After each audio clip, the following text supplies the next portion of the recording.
Hi, Ahuva. Maybe you're feeling better now, but this your comment that you sent this week made me feel that you need some chizuk. Okay, so I'm here to help because you're doing great. You really are doing great, and please don't be discouraged. So we're going to go through this, and I think you'll see by the end that you've number one, you've come quite far, and number two is the next few classes, especially class 5, is like pivotal in it all clicking and coming together, and it's so worth it. Let me just also address. We'll read your comment right now. I'm including a picture you asked me to redo from last week. That's fine. Okay. I couldn't figure out how to view the stats and I mislabeled. Okay, fine. I live in South Bend, Indiana. This is the part of the of your note that I wanted to hone in on. I live in South Bend, Indiana, which is literally in the middle of nowhere. It's a really ugly city and has a tiny population, so it's very hard for me to find subjects for my images. Okay, so finding subjects for your images is usually not that difficult. I've been doing this now for like 8, nearly 9 years, and every time we've said there's a some kind of field trip in the class that we're doing, you have to bring models, everybody go, oh, but it's school time and there's no kids and I don't know anyone, and basically everyone always brings models. It does work out.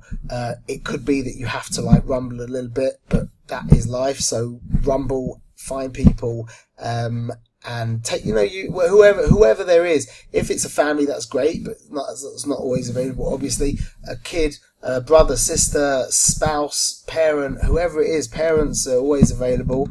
And just to take them around the garden for 15 minutes, take some pictures, is absolutely acceptable and is considered good practice.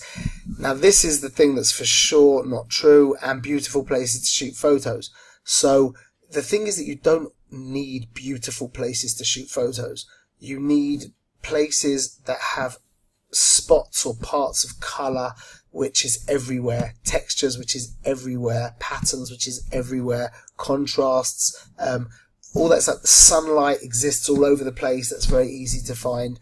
You just need to know how. Okay, so I'm going to show you a bunch of pictures right now. Ones that let's just finish. This is the bit that I went like, oh, I feel as if I'm not progressing in this class. Oy, that hurts. You're doing fantastic, and I like it's almost not feasible with what is available to me here. That is the words of an alien part of you that is not really you. You for sure can do it, and I think you're going to do excellently. You're doing excellent. And you're going to do even better. What are your suggestions on places to shoot outdoors? So I'm going to show you a bunch of pictures from my own places where we're just going to look at the locations. Okay, now that is not available to everybody at all. This is a lot of photo. This is just a little barren like wasteland behind somebody's house. Really not a special place. This is a very special place. Okay, this is nothing. This was just a horrible path leading into a forest. Okay, that's a special place. I do have pictures with special places, don't get me wrong, okay? But this is kind of irrelevant here. This is actually a special place, but you can see there's not much of a place available. Okay, this is nothing. This is the back of a shul with, this is a building in the background, just in Lightroom. This is also a special place, but the actual background is not special. This is not a special place. This is my parents' house in London. Just a gridlock path, nothing special at all. Okay, that is a special place.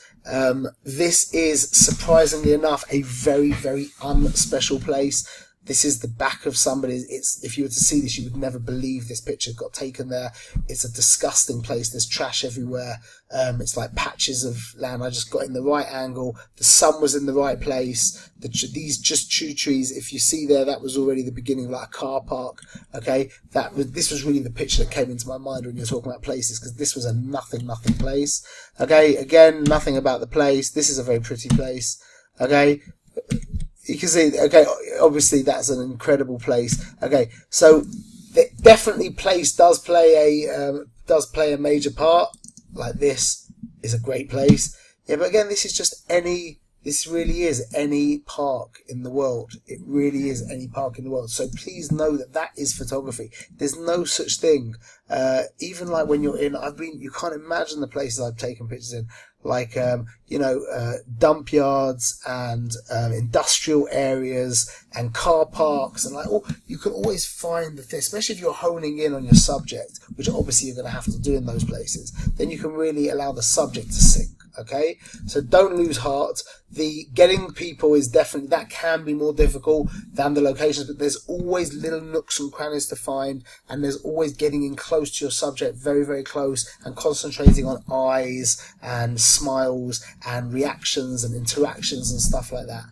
Using wide apertures to make sure that the background's very blurry, takes less attention from it as well. So don't be disheartened, is that a word? Disheartened. Don't. Okay? Stay strong. Keep pushing. We've been in business for around 6 months, and we've got now half a dozen people, more than that, have come through, and without exception, every one of those people, even the worst person, was absolutely,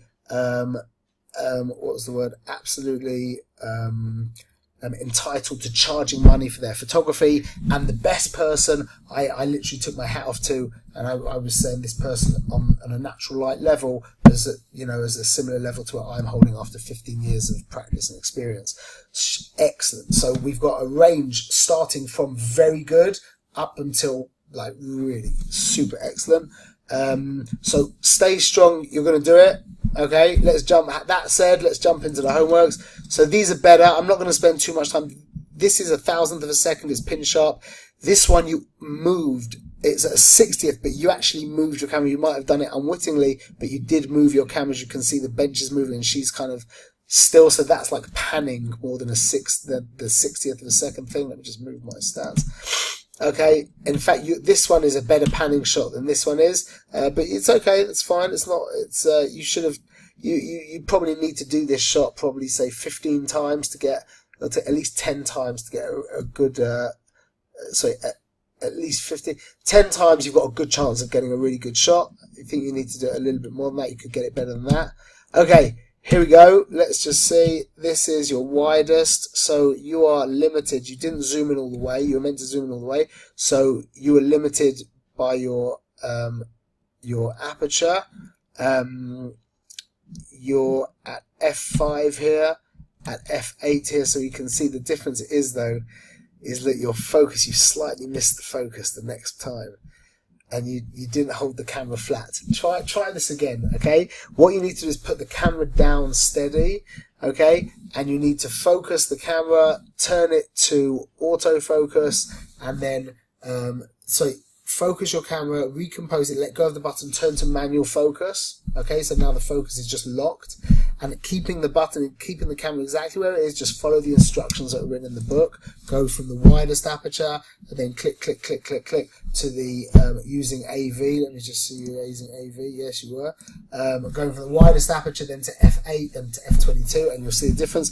The thing is here that the focus is on the apple here. And so we've got an out of focus, whatever that is in the background. Now the next picture though, the problem is the focus is over here. So this is more in focus, but the apple's become out of focus. You see the focus is over here? And then here, the camera wasn't held steady. So you've got nothing sharp, which is not because it wasn't focused, but because the camera wasn't held steady. Try that one again. Try it again. But don't give up. Don't give up. I've got a kid who, he just tries, and he's always successful, even when we don't think we have this thing. He's trying to open a Coke bottle. I just mentioned the story. This was a couple of years ago, and he was on the Shabbos table, and he was doing his teeth under his arm, between his legs, and everything he could. The kids were getting angry with him because they wanted to drink the Coke, and he was no. And after literally like 2 minutes, he wouldn't give it to anybody. Everyone was crazy angry with him. You just heard, and it was like a party erupted in our house, and everyone was on the chairs dancing. It was a very special moment, but he pushed through and keep it. When it doesn't work out, you can see this. It didn't work out. Get back, do it again. Get back and do it again. That's how it goes. Fall down, get up, and get back. Okay. So this is actually the annoying thing about this picture is it's excellent for the actual picture in regards to a head. It's perfectly balanced. The reason why it's ugly and horrible is because of the light. Okay, the light falling on his nose. We never ever take pictures with this kind of lighting scheme. If he had gone into a shady area or put his head down a little bit, it could have fixed that. This is the middle of the day. I can see it's right in the middle of the day. And the light is horrible. That's why the picture isn't a great picture. But the balance of the picture is excellent. And you've cropped off the top of his couple there. That's an excellent move. That's showing real sensitivities to the image. That is, I could maybe shave a teeny weeny little bit off there, but I'm not going to do it. It's excellent, perfectly balanced. The eyes are just above the center line. Excellent. Okay. Here now, this is a little too, missed a teeny drop too much off the top. Leave more space on the top. Okay, when we're dealing with a picture of a body, it would be, this needs a little bit more room on the top and a teeny little bit more room on the sides. Okay, this is more sensitive than this one, but still a good effort. And this is very good. This is excellent. It needs a teeny bit more room on the top, I think.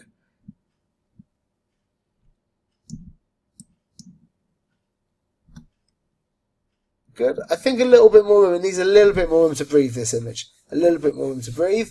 But the actual, the stats right now, you're holding in class 4, so these are meaning something to you now. Class 5, it really comes together. But you're getting sharp pictures, you've got your good focus, you've zoomed in all the way, you're at your widest aperture. These stats are actually excellent. These stats are perfect, actually. When we get into the world of stats, which will be the next class, the 3 questions I ask, are they good, bad, or perfect? Okay, and these stats are perfect. Okay, and not that I don't know you. You don't know about ISO yet, so but as you're going to see in the next class, if you look back at this picture, how these stats are perfect. Excellent. Perfect example of bowel distortion. That is one of the best examples anybody has sent in yet. You nailed the focus. Excellent. Great shot. That's the kind of picture that I take with a funny face or with a wacky pose or something like this with a kid. Don't do it that much, but at least you understand that when you're zoomed out wide and you're in close, you end up with bowel distortion. Okay, let's jump into your photo shoot. This is a great shot. Teeny little bit more on the top. Let's just have a quick overview. Okay, I see why you're getting upset. You need to check. Okay, so these are all whacking around here. Interesting. I'm wondering, you literally went through everything here. You went through program, aperture priority, shutter priority, and program again. Okay. I'm trying to wonder why that is overexposed. Okay, let's get into this. Number one, I do appreciate the edit that you've done. That is a nice edit in Lightroom. It's not, I don't usually do that kind of thing, but it gives it kind of like a very subtle retro effect. It has a slight boost to it, a lot of energy. It's great. She's cropped off a little too close. We need a little bit more room, just to drop more room in the top. Yeah, her hair is nicely lit. Her face can be turned a little bit more. These girls are lovely. The placing of these girls being turned inwards is excellent. I've mentioned that to you. We've now got that movement inwards. That's excellent. That's good posing. That's good posing. Just like I said, like the most important thing about this picture that's not helping anything is the crop too close. So it's not completely balanced, but everything else is great. That's a great shot. Okay, here the exposure's well off. It's probably not even fixable really. Stats are actually quite good, but you could be at a much quicker shutter speed to let go of some of the extra light that's overexposed the image. Once you've done the next class, I'm assuming you're going to change to manual. Okay, you're going to move aperture to manual. Follow it, sit there, don't give up, put time into it. It takes time, and I think you'll retake this picture in manual and you'll have a much easier time. I don't know exactly what happened here, why this is overexposed so badly. How comes your it could be you inadvertently knocked the exposure compensation, but on your camera that's quite hard to do, so I don't really think that happened. I do not know why this got so overexposed, but it did. So anyway, that's the reason why that picture didn't work. Okay, this is nice. This is nice. Have her turn her face straight in. She looks a little bit awkward. Her face should turn a little bit this direction. Maybe her chin down a teeny little bit. And then the crop again is quite good. I would leave a little bit more room over here. Maybe crop out a little bit further. She doesn't have such an intense look, so I don't think that very close. She has a very happy, easygoing look. So I would give more room to the image just to allow that to breathe a bit. Okay, this is nicely done. Teeny little bit more room over here. Okay, this is a nice pose. The hair's the light on the hair is nice. You got a flare though. This is a flare because you're shooting into the light. That's why it's kind of not got that edge that you might like to see. But we could work with this. We can take this into Lightroom. Like I said, this would make quite a big difference, I think, to have a bit more room over here, and then your eye wouldn't be scratching the edge over here, kind of banging in. The way this works is our point of entry is here, and then we move this way, but this scratches the edges. You see what I'm saying? This bit here causes a tension and a sticking point, but the reason why this picture doesn't look so sharp is because you're shooting into the light and you've ended up with flare. That's a very difficult thing to deal with. Stats are not particularly good, but you'll see for the next class exactly how to fix that. It's not your fault because you're on program, so you didn't really choose anything. Excuse my voice. Okay, let's take this one, but please don't lose heart. This is great. Let's take this one into Lightroom and just show you how to get rid of. We went over time a little bit. Let's see how to get rid of the flare. There's a new thing that they've brought out in Lightroom, which only exists, weirdly enough, when you use the brush. But let's just paint over so I can see the whole thing. I'm going to paint over the whole picture.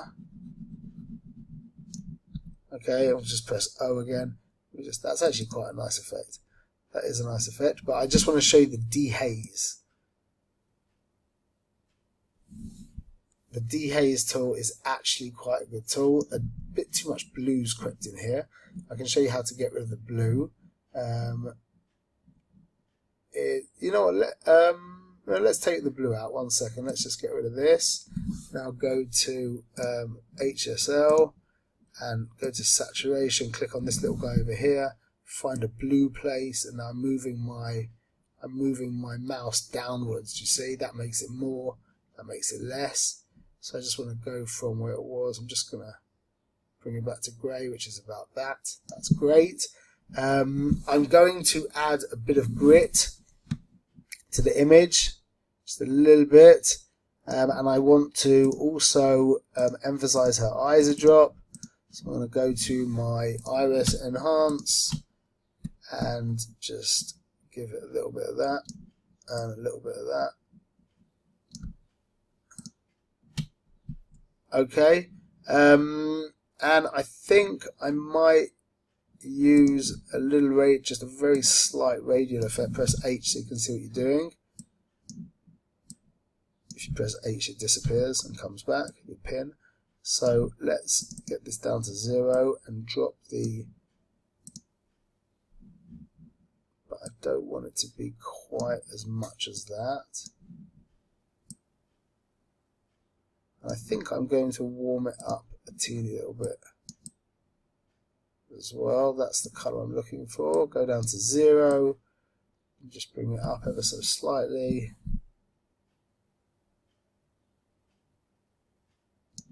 Very nice. So then from here, let's just get rid of our points.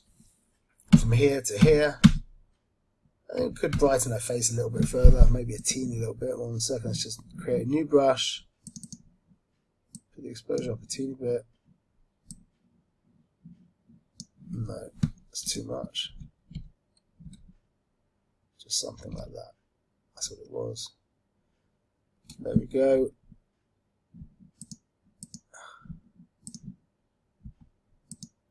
Excuse me, 1 second. There we go. Okay, Ahuva, excellent. Looking forward to seeing what you do for us next week. Remember, do the extra things that I said, and when you get there, when you fall down, just pick yourself back up again, and you will be able to do this. I guarantee you will be able to do this, and if you stay with it, you will look back and you will think, wow, thank God I persevered, because I see real potential, and you're doing great. Okay, keep up the good work. Looking forward to seeing what you do for us next week.